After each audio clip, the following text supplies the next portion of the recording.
And today we're going to be talking, I got the whiteboard out today, so I'm excited to share with you guys some important topics. And today we are going to be going over specifically the fundamentals of building strength and exercise in general, all right? Why it's important to follow the plan that you have, right? The sets, the reps, the rest time. If you are here and you're getting your program and you're looking at it, you're saying, you know what? I see what it says. Don't know why it says it. I'm going to explain that here today.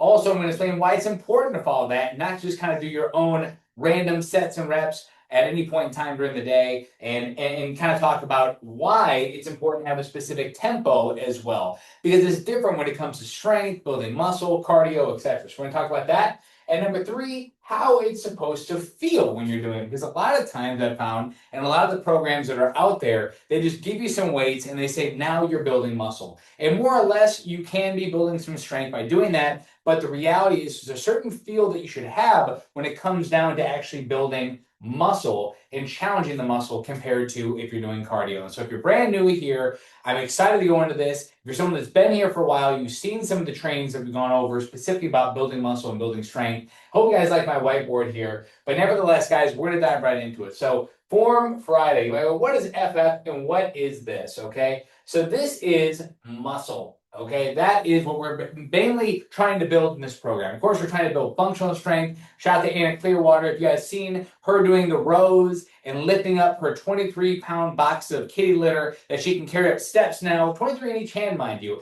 And now she's bending over doing rows. She's carrying them around her house without any sort of trouble. That's amazing, guys. And so that's the kind of functional strength that we want to build. But we also want to build muscle from the other standpoint of improving our metabolism, because we know that most of us, right, as we age, well, not most of us, every single one of us is losing muscle as we get older, all right? Unless we are doing strength training and incorporating adequate protein amounts and dealing with our stress and getting, doing the things that preserve muscle, you are going to lose muscle throughout the lifetime, especially for the women out there. And the majority of us in this group are women who are either premenopause, in that kind of perimenopausal, menopausal, postmenopausal range of your life.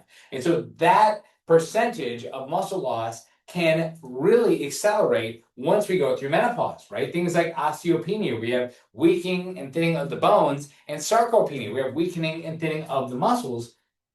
That is something that is just kind of unfortunately a part of going through menopause. And so they see that rapid increase in muscle and bone density loss after you hit around that point in your life, which is usually around the early 50s. Around 52 years old, I believe, is the last time I checked, was the average age for menopause. So at this point in time, it's important to know that, number one, muscle is very important, not only because of the fact that, again, it's good for metabolism, but it's also good because when you're doing resistance training, that sort of resistance training, and more importantly, when you're doing like what's called axial loading, when there's weight bearing going through your bones, that can help to slow down the breakdown of the thinning of the bones, which can start as osteopenia and then go into osteoporosis in more severe cases. And so strength training is good for building muscle, maintaining bone density, maintaining functional strength, maintaining your muscles so that way you can maintain your metabolism, burning more calories at rest.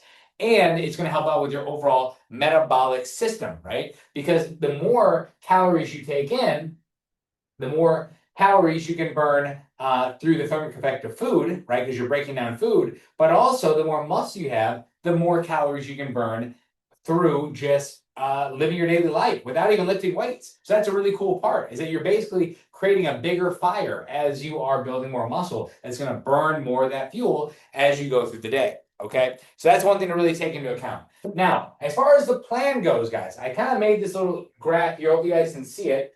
Okay, this right here, okay, this kind of a rectangle, this up and down rectangle here, this represents the number of sets and the number of reps, okay? This represents the number of sets and number of reps. And I'm going to color in this bottom box here, okay?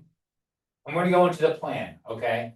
Why it's important to follow the plan that your coach has in place for you and the sets and reps that we have in your plan is because in most cases, you guys are trying to build muscle, right? But building muscle isn't as simple as just doing a certain amount of sets and reps, right? So you'll see here hypertrophy, this word here, hypertrophy. That means building muscle, right? That's building muscle. Atrophy would be losing muscle, right? So the set the set and rep range, about 8 to 15/20, depending on depending on who you are and depending on the intensity, right?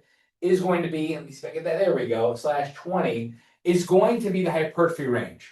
Okay. Anything more than doing just 20 reps of a certain weight, that means that the weight's probably not challenging enough for you to build muscle. All right. And so 8 to 15/20, kind of in that range. I would say 8 to 15 is typically what you're going to see in the books, what people are going to typically recommend you. And that's usually what we recommend as well. 8 to 12, 8 to 15, that's going to be the building muscle range. Is that because that's a magic number? Because I can take this pen, and I could do this 15 repetitions, and I'm not going to see any gain in muscle. Now, I can take this 15-pound dumbbell and I can do the same thing, and I might actually see a challenge. What makes you different from me? Well, that's obviously our experience, our muscle, etc. So we don't just want to lift the weight 15 times, think, boom, I did 15 reps, the rep god's going to come down and grace my muscles. No, the fact is, when you do 15 or you do 8 or whatever is planned in your workout, you should be going to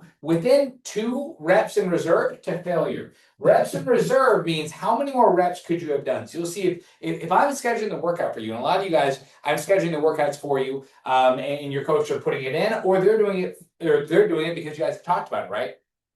So I'm going to put something like find a weight you can do. You'll probably see this in the intensity section. Find a weight you can do 15 times max, right? And I schedule 15 reps. I say do 3 sets of 15, and then in the intensity, I say find a weight you can do 15 times max. Okay, so going back to that word, reps in reserve, RIR, if you guys can see that, RIR, reps in reserve. Okay, I don't put this in there because it's too confusing. That's why I say find a weight you can do 15 times max. Reps in reserve would equal, my handwriting is just terrible right there, 0.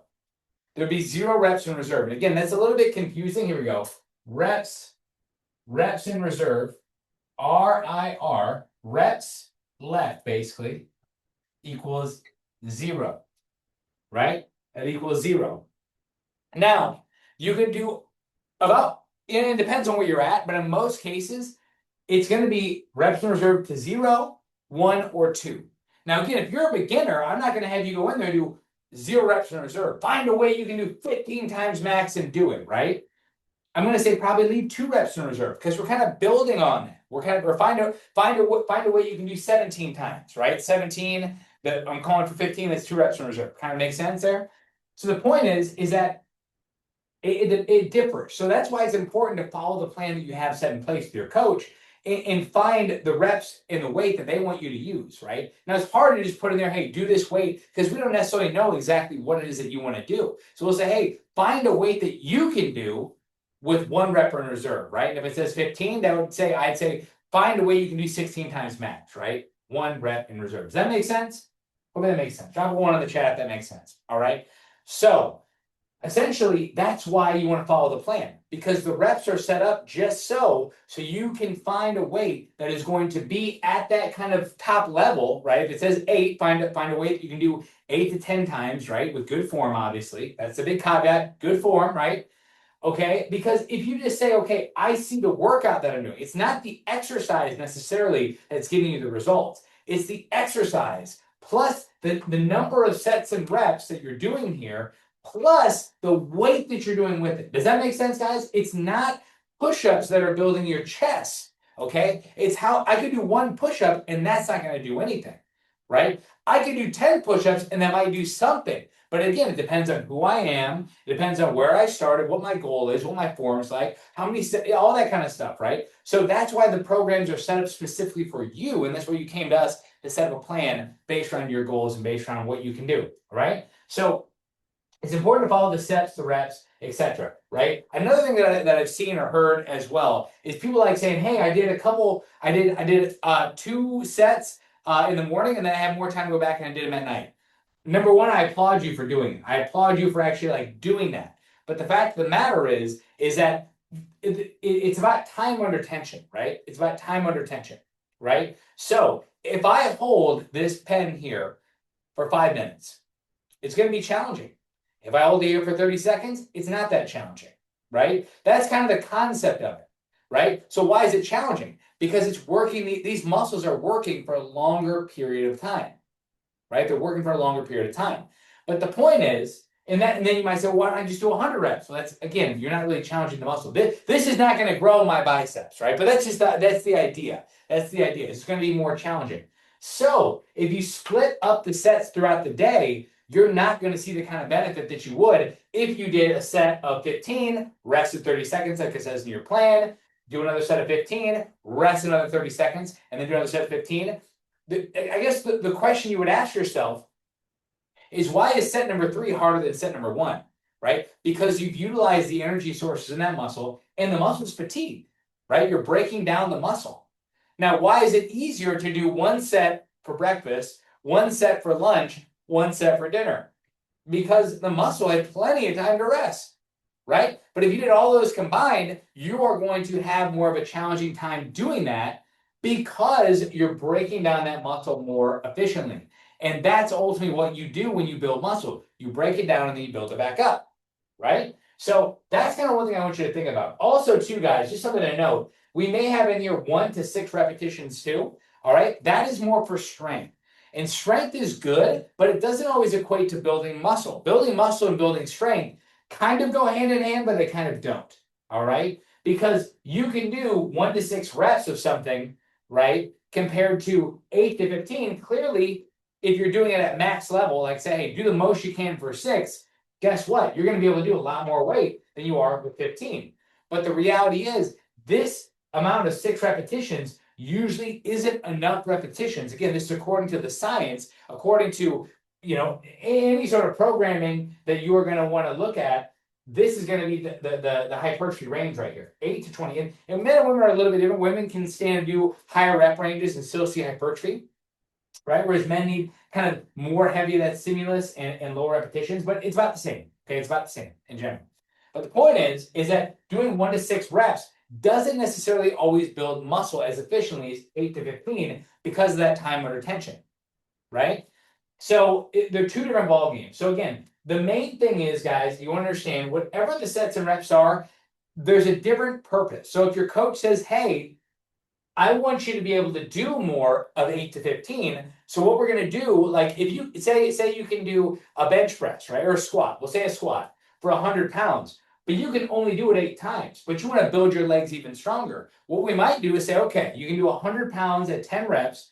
Let's bring you up to say 130 pounds, and we'll do that in this range, in this strength range here, right? And the more we do this, the more we practice this, guess what? Come back a month, 2 months, 3 months later, you'll be able to do that 100-pound squat probably 15 times, right? A little bit heavier because you're building that underlying strength. I hope that makes sense. So the tempo is a little bit different, all right? The tempo, sometimes we put this inside of your schedule, sometimes we don't because we don't want to confuse you guys. But for the most part, it should be a 5-second tempo, all right? It's a 5-second rep. Okay, so if I'm going to do a squat, right, you want to basically count 3 seconds going down. That's the eccentric portion of the movement, all right? When I get to the bottom, you want to hold for about 1 second, all right? A nice hold at 1 second. Then you want to come up for 1 second, okay? So that way, you're actually getting the right amount of damage on the muscle, right? So it kind of looks like this. 1, 2, 3, hold, 1, 1. Explosive up, right? So it's a controlled down, it's a hold for 1, and it's an explosion up, all right? Now, again, if you explode up, you're not going to be able to come whoosh when you're like really going heavy weight, and especially as you get later in the sets. But that's how you want to do it. You want to build up a lot of force. You want to try and go up as fast as you can because that's going to help, again, to cause as much damage as you possibly can with the muscle. And so 5-second tempo is the standard. Okay, sometimes you can go a little bit different. You'll see sometimes at the boot camp, I'll do pulses, I'll do holds. Again, that's just another way of damaging the muscle a little bit longer and having more time under tension. Again, because we want to build muscle and how it feels, guys.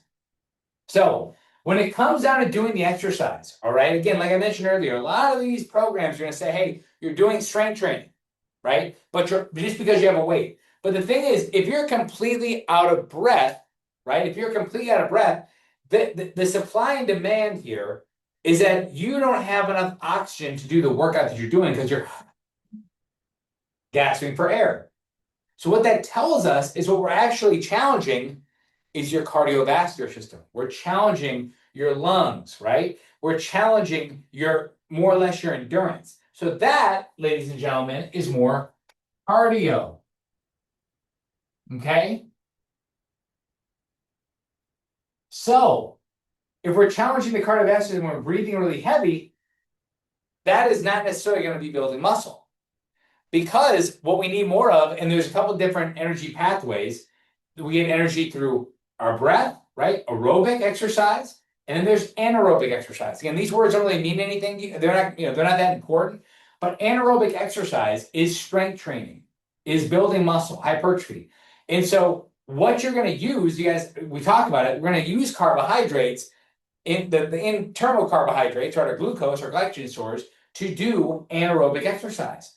And so how that's going to feel is more muscle burning. You're going to feel more fatigue. So when you feel that burn, guys, I know like it hurts, push through it. As long as the pain isn't here at a joint level, right? At your knee, like right in the joint, then push through it. That is how it should feel, is a burn. It's challenging, right? So when you feel that burn, you're in the right spot.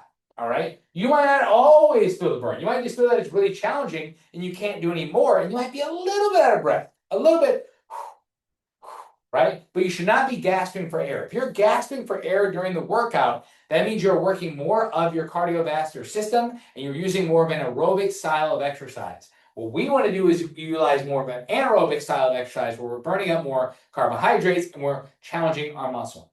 So hopefully that makes sense, you guys. Number one, follow the plan. If we have set up for you 3 sets of 10, 3 sets of 15, do that. Don't just do 1 rep. Don't do 100 reps. Do whatever reps we have there. Because guys, that'd be like me going to the mechanic and saying, hey, I need my oil change. There's something wrong with it. And he's like, hey, you need your oil change, but we're going to rotate the tires too because I think that we need that. Or they just say, hey, great, let's change the oil, right?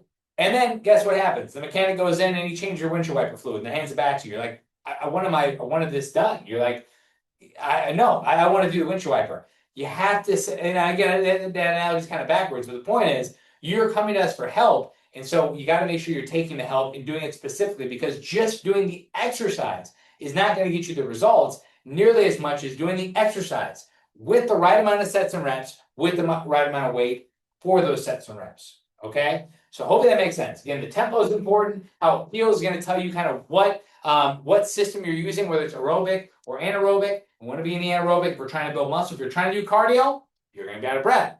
But that's the point, guys. Hopefully that makes sense. If you guys have any questions, put them down.